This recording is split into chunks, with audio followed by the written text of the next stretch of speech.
This is part 3 of our building a unit circle. We've completed putting in angle degrees, we've completed putting in angle radians, and now we're ready to talk about the coordinates at the end of each of those rays coming out of the center. To begin with, we want to understand the same triangles exist, our 30 degree, our 45, and our 60 degree triangles from each of these lines, but now we want to envision them as complete triangles, where this central angle is the 30 degrees. We know that the hypotenuse is 1, that's why we call this a unit circle.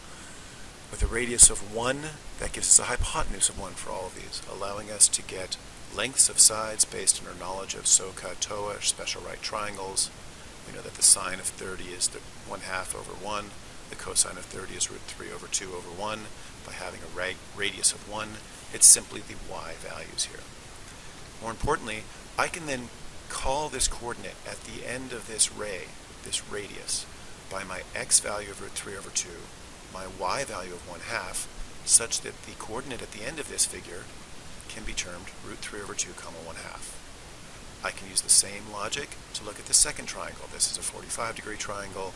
My sides then must be root 2 over 2, root 2 over 2, so that I look at a coordinate at the end, or at the end point of my radius here, of root 2 over 2, thus that must be my point on the unit circle. Similarly, with this third one, a 60 degree triangle, my ratios are root 3 over 2 and 1/2. Therefore, my coordinate as an x value is 1/2. My y value is root 3 over 2, telling me my coordinate. This gives me the ability to apply reflections around this unit circle. So first, I can find my endpoints on my axes. They're straightforward: 1, 0, 0, 1, -1, 0, and 0, -1.